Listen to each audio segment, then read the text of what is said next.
Oh yeah, I should probably put in my good old disclaimer that this is for competitive play, not for casuals, not for ranked, not for custom games with friends. This is for competitive play. It sometimes will represent also the casual games and ranked games that you play, but just because something is bad here doesn't mean it's bad in casuals. Just because something is good here doesn't mean it's good in casuals. That's the general rule of thumb when it comes to this tier list. So, starters. Androxus, A+. I don't think he moved, right? I think it was A+ last week as well. I think Andro is just a solid pick overall. He has good mobility, he has survivability. He suffers a little bit against certain picks, certain comps, you know, like against Janos grip, against, I mean, really any form of CC. And also against like Shaolin, he can get poked down pretty hard. So overall, like he's a good pick, but he does suffer in some regards. So he wouldn't go up to S or S+ really. Ashe, same place as Andro, for pretty much the same reason. Like, she's a good overall tank, she does her job well, she controls areas well, but again, she can suffer in certain regards, like using your ultimate against a Janos or a Bomb King, you know, or just being able to push into certain comps makes things, it can be tricky sometimes. Obviously, she also has the weakness of not having that much damage. I've said it before and I'll say it again, that the tanks are kind of split into these different roles of damage tank versus push tank versus defensive tank or supportive tank, whatever you want to call it. So she's kind of more of this aggressive tank. Doesn't do much damage, but creates a lot of space. And it's good to have. It's not crucial, but she's definitely a solid pick right now. Berek. So Berek's more of a damage tank. He can control areas in a similar way to Ashe.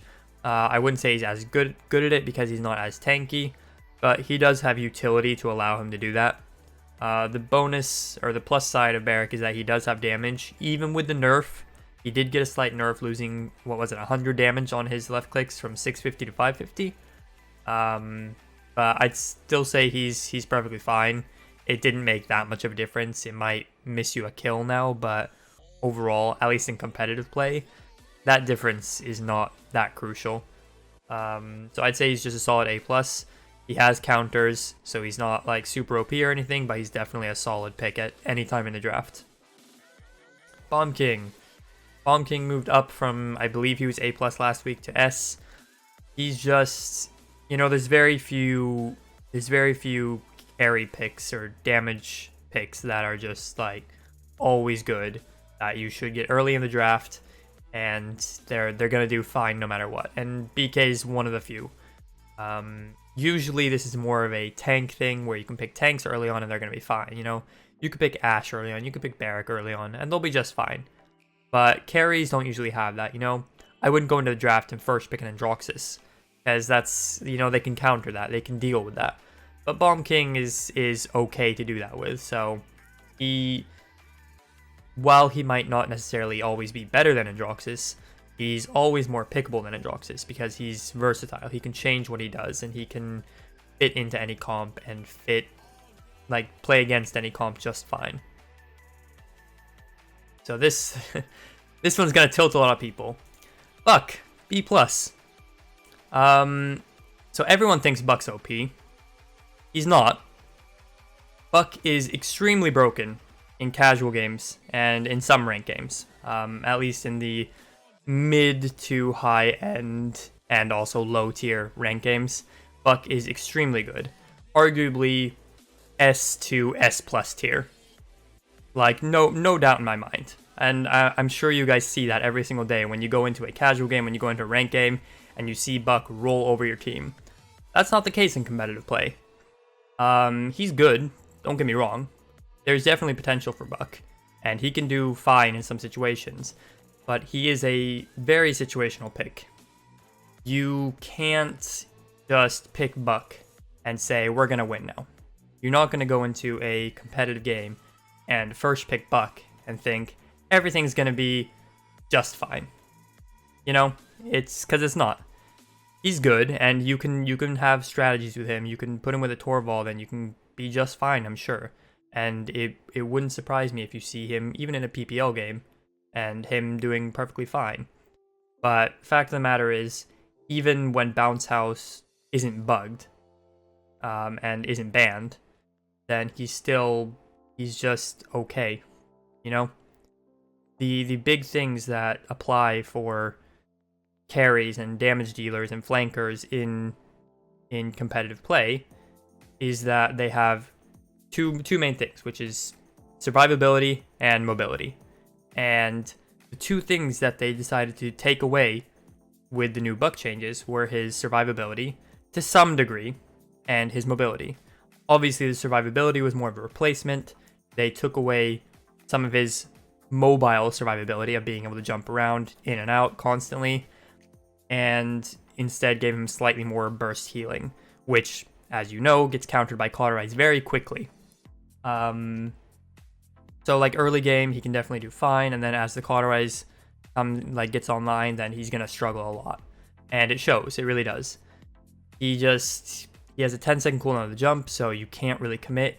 You can stand in shoulder peek, you know, like that's the big thing that a lot of people miss when they play in the new buck, is that like it's fine to just stand there and shoulder peek. You know, you can even shoot tanks. You can just stand there and you can just shoulder peek, shoulder peek, shoulder peek, and then jump when you really want to. But in competitive play, you can't really do that, because if you're doing that, if you're just standing there and shoulder peeking and poking and poking and poking, you may as well just pick another champion. Because previously, when you did that with Buck, and you said, okay, well that's fine, I'm just gonna play safe on Buck, I'm gonna wait, then what you would do, you'd be building your ult the whole time. You'd be building that ultimate, and then eventually you could go, alright, pop my ult, and you'd go in and you'd kill everybody. Now he can't even really do that with his ultimate. He's just too squishy. Like, all you're doing is giving everyone an audio cue saying, hey, target me. It's very similar to Tyra, you know? It's very similar to Tyra, where, yeah, Tyra's ult has great potential, but all you're really doing is saying, hey, look at this, like, I'm over here ulting, everyone just look at me and shoot me. And it's, you know, that's kind of what Buck is right now, and that's honestly, like, I think he's still fine. Like, in casual games and ranked games where people don't have coordination, he's gonna do fan-fucking-tastic. But, again, this isn't a tier list for that. This is a tier list for competitive play where he struggles a lot. Simply put. Cassie, A tier. I don't know. Cassie's just okay. She's all around okay. She doesn't excel at anything. She doesn't, like, do anything poorly. She's just okay. The one thing that she does have is her ultimate, and certain characters get pretty, I don't want to say hard countered, but certainly soft countered by her ultimate, like Charlotte and like Maeve. And it can be useful to have the Cassie in that case. So it's, I mean, she's a solid all-around pick. Not going to be prioritized, but you may see her every now and then. Drogoz, A+. I don't know. Ruckus is kind of in between like A and A+, where he has moments where he's really, really good. Like on certain maps against certain comps, like if there's no Andro, if you're playing on Bright Marsh, for instance, then, you know, you have Drogoz, and he's gonna fucking do great, I'm sure. But in the situations where they do have Andro, or it's not a fantastic map, then he can really fucking just die a lot. So it's hard to say. He's kind of like in between A+. I want to lean a bit more towards A+, where more often than not, he's going to be just fine, if not very good. And every now and then, he's going to be really bad, which is very similar to the Androxus, you know? Androxus can kind of always do okay, and sometimes he'll do really good, sometimes he'll do really bad, but generally he's pretty okay. And it's kind of the same with Drogoz. Eevee, I think Eevee's okay. It seems like some of the bugs on Eevee were fixed. She's in a place now where if everything were perfectly flawless on her, with no bugs, with no nothing, she would be a certain A, if not A+ tier. You know, she can be picked pretty often. There's a lot of situations where she can be good. There are a few situations where she's actually bad. It's, again, just like the Androx and Drogoz. She's okay, if not pretty good in a lot of scenarios, very good in some scenarios, and bad in a few scenarios. So on the verge of being A+, but she still has her desync. She still has her triple blink with Wormhole. So I'd still just put her in A. You can pick her, like, she's more of a filler, you know? You can pick her if you want her, and I'm sure you'll be fine. Fernando, A tier. Similar thing with Fernando. He's in a place where he's perfectly fine in pretty much any scenario. There's a couple of scenarios where he isn't fine, like against a BK and Shaw, as I'm sure you saw in the PPL last week. But overall, he's okay. You can pick him. He's a filler champion. If you have your last pick and you're not sure what to go, you could say, hey, maybe Fernando's going to be good here, and you can pick the Fernando and you'll do just fine, I'm sure. So he's a solid champ all around. He has few weaknesses, but he's also not super strong. Grok, B+. Honestly, I think Grok's pretty good right now. You know, he works decent in the meta. He's really, honestly, he's fine overall. He's just not, he doesn't excel at anything besides triple tank. Like, he's very good against triple tank, but he doesn't really excel in any other situation. So he's just solid okay. Situational pick. If you see the triple, you can obviously pick him. He can be okay against certain double tank setups as well. But he is still a situational pick, similar to the Buck. Grover, I mean, yeah, Grover's kind of the same spot as Cassie, for instance. Like, you can pick him as a filler, especially on certain maps. You know, on Frozen, you'll probably see him a lot. We saw Virtus do pretty well with him on Serpent Beach, I believe.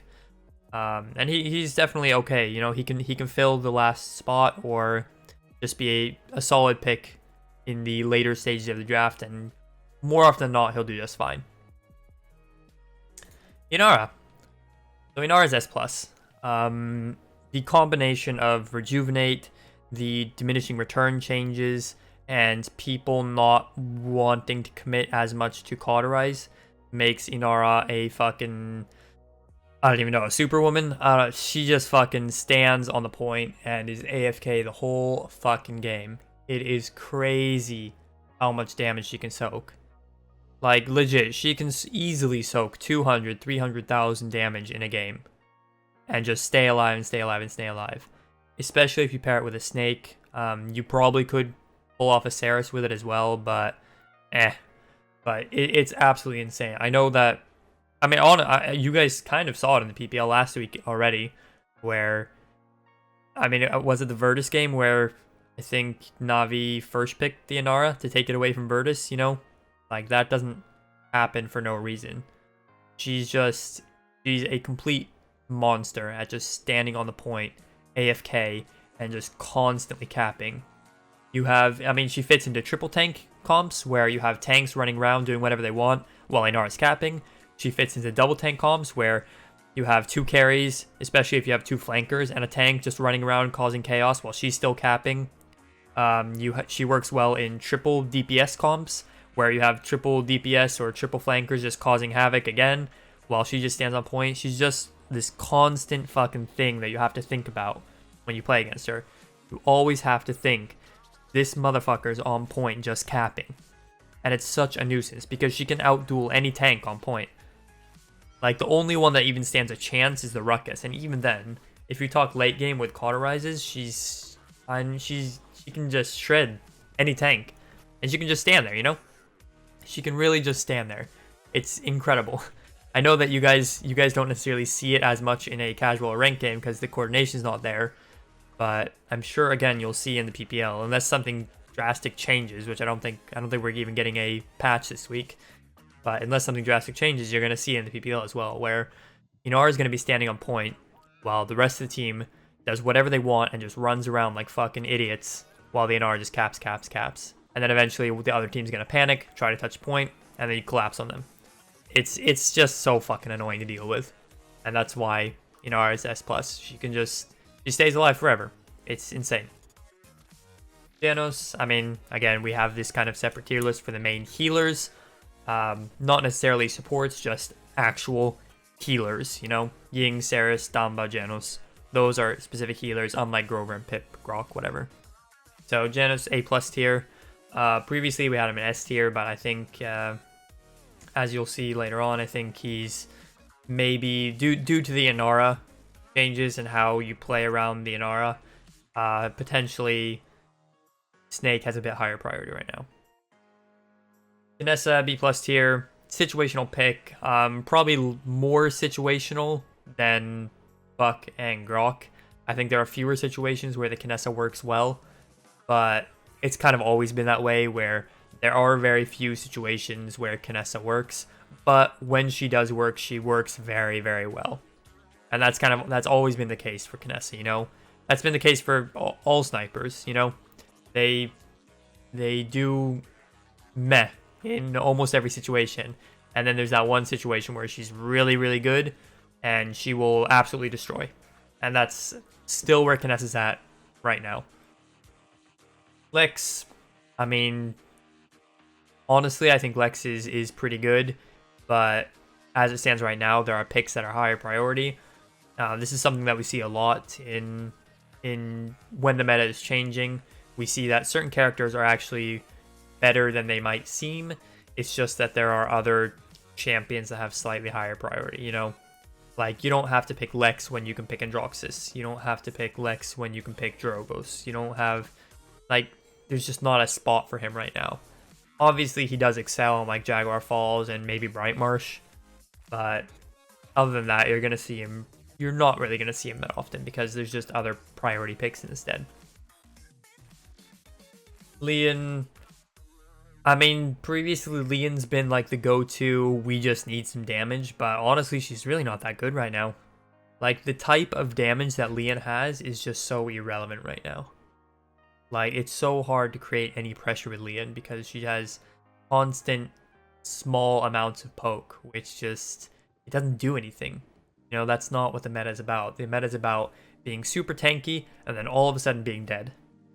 Like, if you look at the characters that are high priority, you look at Andro, you look at Bomb King, you look at Drogos, all of those characters they're doing so much damage in such short amount of time. It's like, that's the only thing that really works right now. Even like Cassie and Eevee are more similar to that, where they'll do some poke, they'll do some damage here and there, and then all of a sudden someone will be dead. And that's what the meta is about right now. It's about, you think you're okay, and then all of a sudden you're dead. And that's not to say that there aren't situations that you'll get into where you're having poke fights or anything, but usually those poke fights end in someone suddenly taking way more damage than they expected and dying. So that's why Leon's just not good right now, you know? It's not relevant damage. So she's just B+.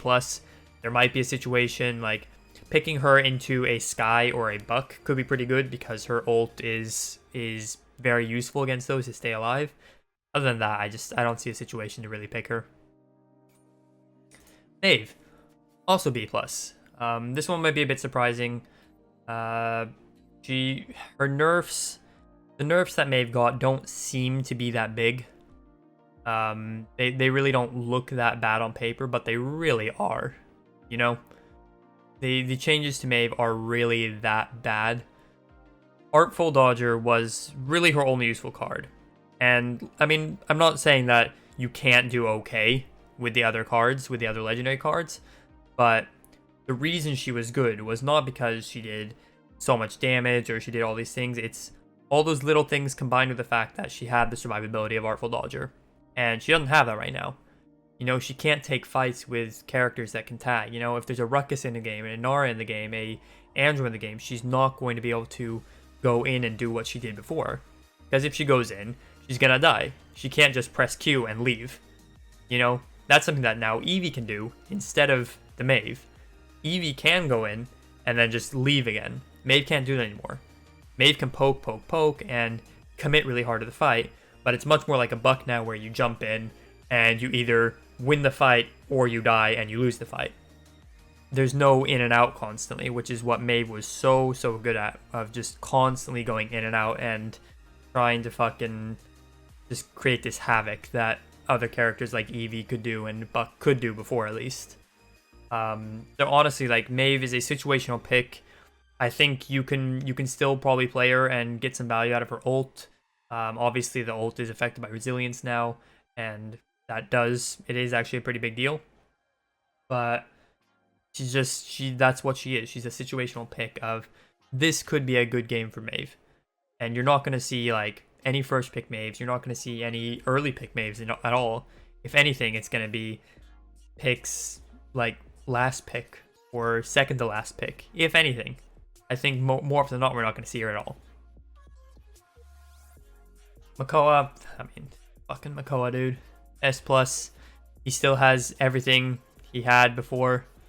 Nothing has changed on Makoa. Just, he's cancer, you know? Honestly. I don't know. I don't understand how they still haven't changed him. It's ridiculous. Pip, C tier. I mean, it's the same thing I said last week, where for a long time Pip's kind of been B+ tier of maybe situational, maybe a pocket pick, but really he's just bad. You know, after a while you just have to accept the fate of fucking shitty champions, and he's just bad right now. He doesn't fill any role well or better than any other champion can. He's a jack of all trades and master of none, and you can't have that in the game right now. It's not viable right now, unfortunately. Ruckus, S tier with the BK. It's hard to argue necessarily which is better between like Ruckus, Berek, Ashe. The main thing for Ruckus is having that mobility, having that verticality, especially, and then also having the consistent damage for tanks. Or honestly, even carries. You know, you have consistent tagging with Cauterize. You have potential shield destruction. You have a lot of ways basically to deal with multiple types of comps. You know, the Ruckus can work well against triple tank. It can work well against triple flank, and more importantly, it can work well with triple tank, triple flank, whatever comp you want to throw in with the Ruckus. It can work pretty well. The only real downside the Ruckus has is that he can be very vulnerable to certain champions, you know, like Bomb King and Shaolin both kind of dick on the Ruckus, and it can be very hard for Ruckus to get anything done against those. But that's, I mean, the same thing applies for Makoa, you know, Makoa does have counters. Like, that doesn't make him not S+ tier. So overall, I'd say Ruckus is S tier. He's a solid pick that you'll probably see picked relatively early. As he's very versatile on how he wants to play, and he also has, I mean, he can do pretty much whatever he wants in most situations. It's just a few situations where he has some counters that can be really fucking annoying as the Ruckus player. Ceres, same spot as last week. I mean, she's an option. She's a healer. If for whatever reason you can't take Janos or Snake, let's say if one team bans Janos and they take Snake, then your only real option is to pick the Ceres or the Jing, and both of them are fine. It's just they're good in different situations, you know? Like, the Jing is a more general team healer, the Ceres is a direct healer. It's simple as that, really. So you have two options if you for some reason can't take Snake or Janos, and they're just A, you know? That's just where they belong. Shaolin, also S with the Bomb King. Very similar to the Bomb King in the draft phase. Obviously, Bomb King and Shaolin serve kind of different purposes. I mean, they are pretty similar in a lot of regards, but they don't fill exactly the same thing, or exactly the same role. But they are both very consistent damage dealers, and that's really the big thing to talk about with both Bomb King and Shaolin, is that they're always consistent. Androxus and Drogus, as we mentioned before, they're good, but they have situations where they're gonna struggle a lot. Shaolin and Bomb King don't really have that, so you can kind of pick them whenever. You can change how you want to play with them. You know, Shaolin can sit back really far back and just spam. If he's playing against a Ruckus or whatever, he can just keep using his planted on that Ruckus.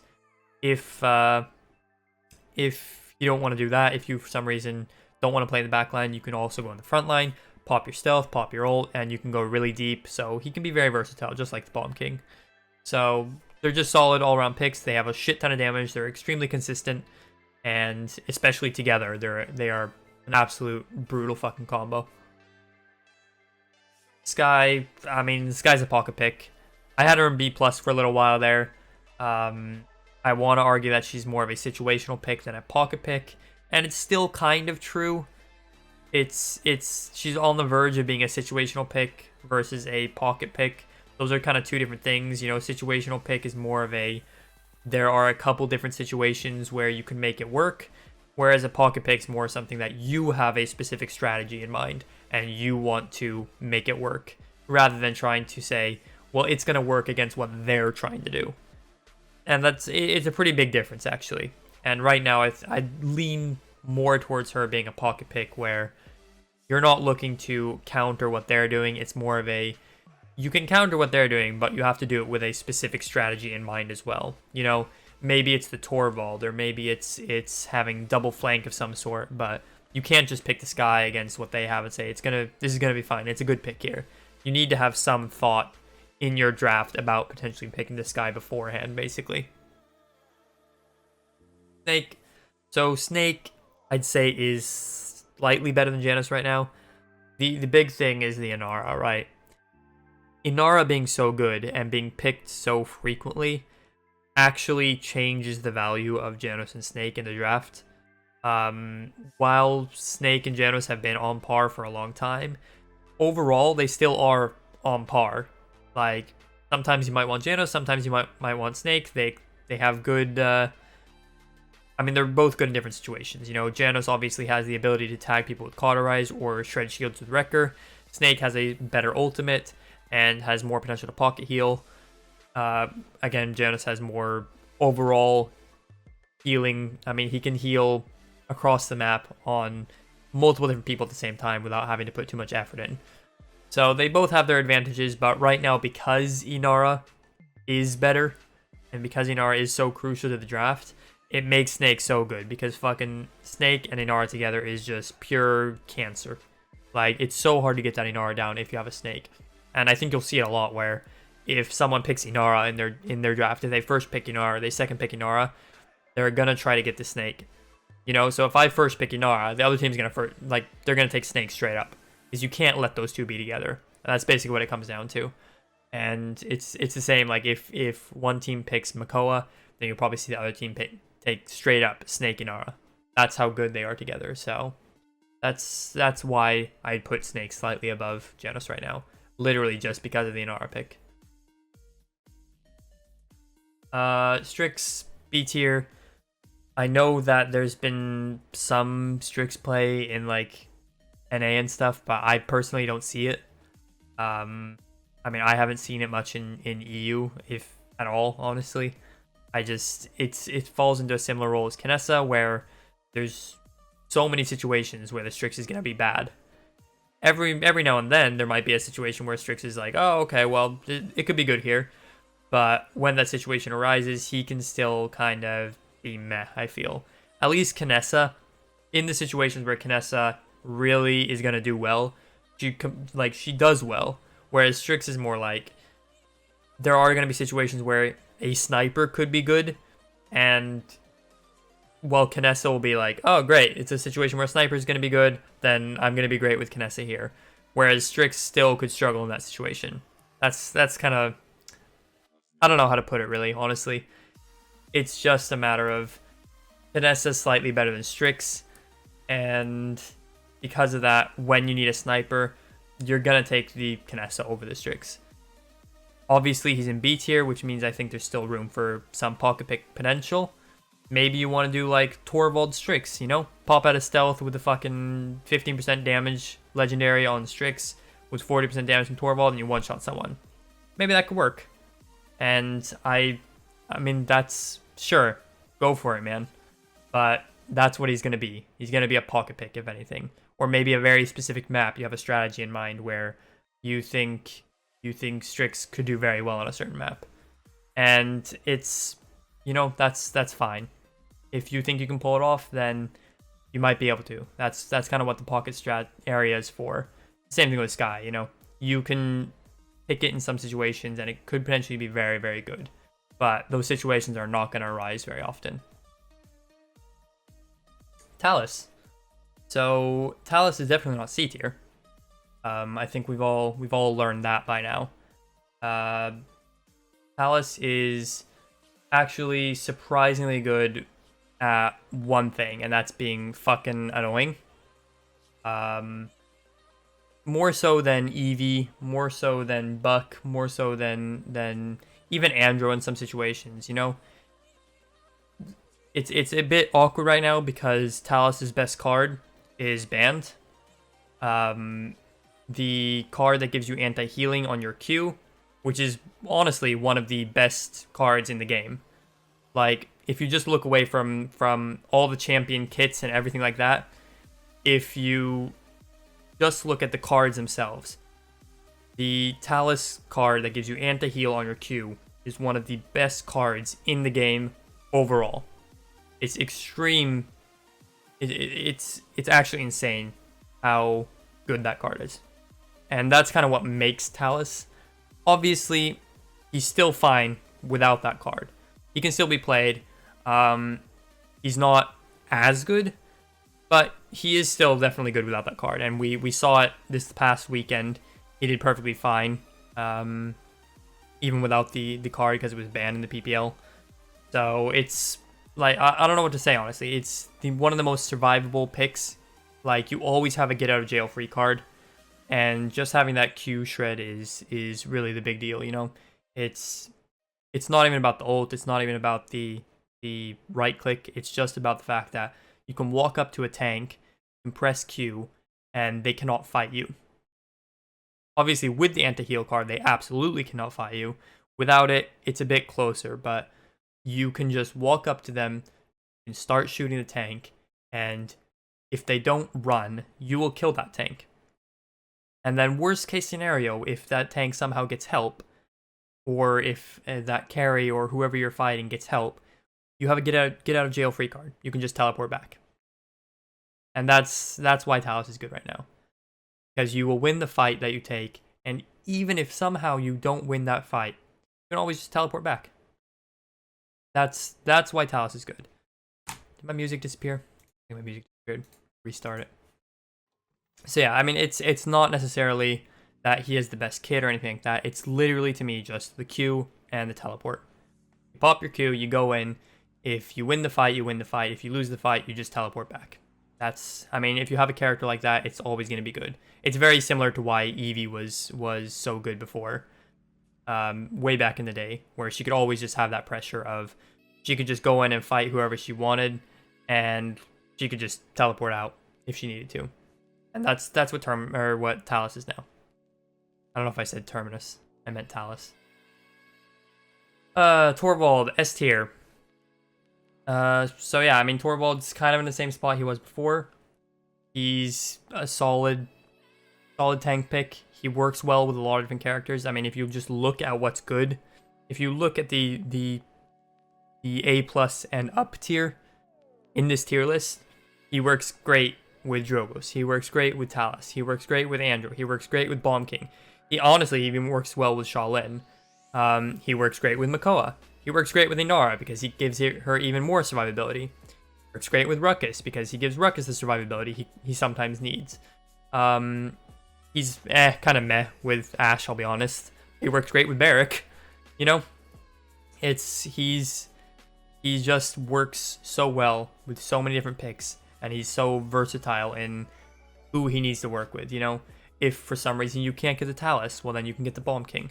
If you can't get the Bomb King or the Talus, well then you can get the Andro. And if you can't get any of them, it's still fine, because he can still just shield tanks, you know?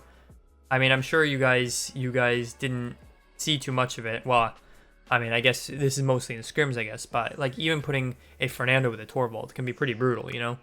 You just send the Fernando in, you say, hey, you go do damage.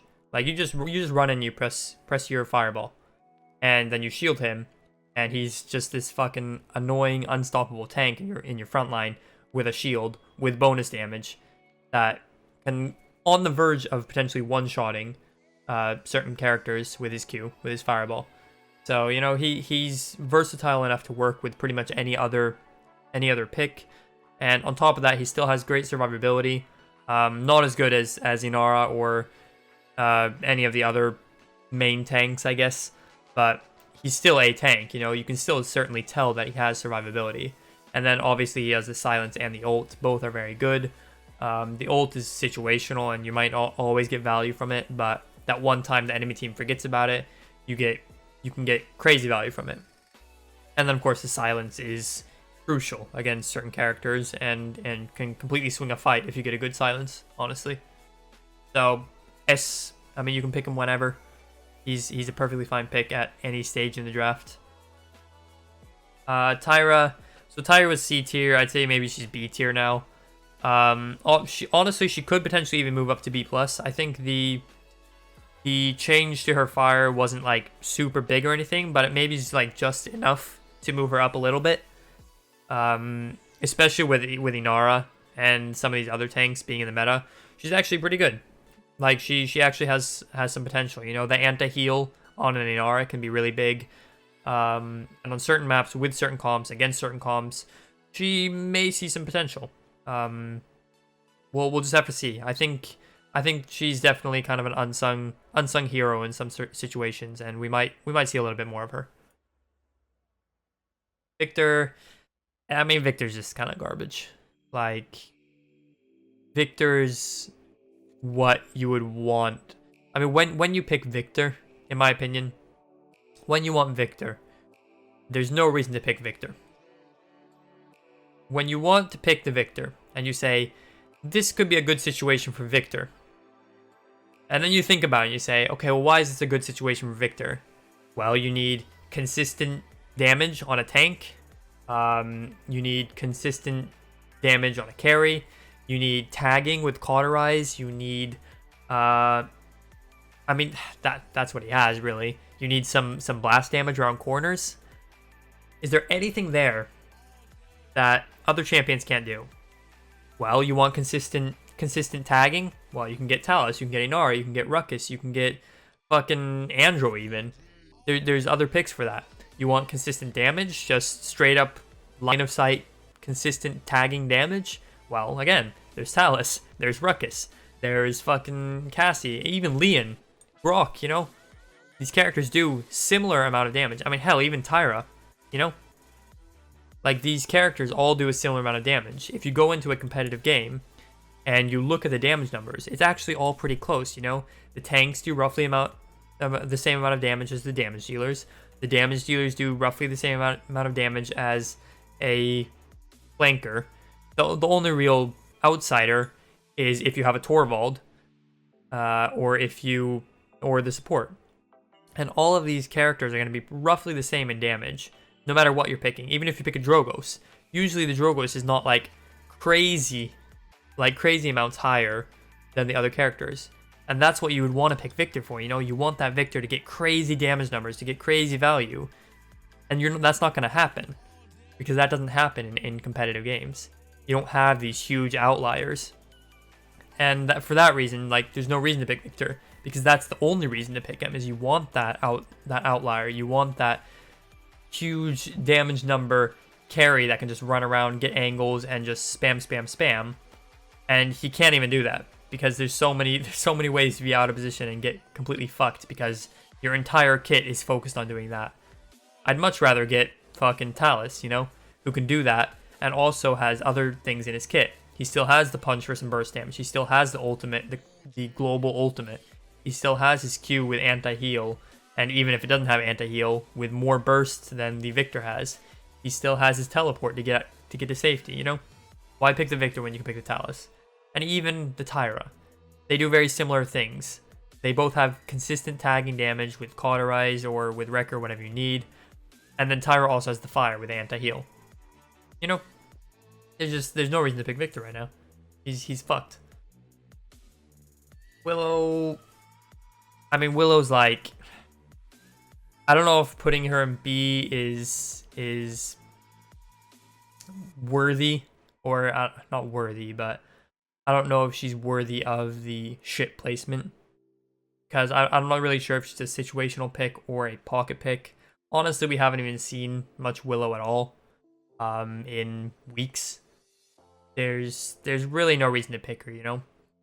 If you, for some reason, can't pick a blaster, then generally speaking, you're better off not picking a blaster at all than taking Willow. There's very few situations where Willow actually excels, or honestly does anything at all. Like, the few situations where she can be good is maps where she can have constant high ground control and just spam, spam, spam. And there isn't a map where you can do that right now. Your best chance is on like Timbermill. And even on Timbermill, you can't do anything because there's going to be a Grover, there's going to be a Shala, there's going to be a Kinessa, a Strix, or something that can spam you. There's always going to be that. Or even if you're lucky and there's not that, there's going to be a Buck, or there's going to be an Eevee that's just chasing you around and not allowing you to spam. So that's like, it is pointless. It's completely pointless picking the Willow right now. Alright, Jing, as I said before, Ceres and Jing are the same but different. They're both perfectly fine healers if you for some reason can't take Snake or Janos. They're both perfectly fine options. They just heal in different ways. Ceres is more of a burst heal on single target, obviously, and Jing is a more general healer that can work in like when you just need heals across the board. If you have an Inara, obviously you're going to prefer the Ceres. Put Willow in SS, a riot. Okay, not happening, buddy. But yeah, if you want those general healers, or those general heals for your team, then Jing's going to be the better option. If you want to pocket heal a tank like Inara, then obviously Ceres is going to be much better. Last but not least, Jin. I mean, he's just okay. He's a straight up pocket pick. Very similar to this guy where he does one thing and he can do it pretty well. Like, he can do just fine with that one thing, but you're not gonna see him picked. You know, there's so many other characters that or that are so much higher priority. You know, like, I'm not saying that Jin is horrible or anything. I'm sure he has situations where he can do just fine, but those situations are not going to arise that often. And when they do, you're going to go, oh, should we pick Jin here? And you're going to say, nah, let's not. Let's just go with something safe like Talus, like Andro, like Shaw, whatever it might be. You know? So yeah, that's it.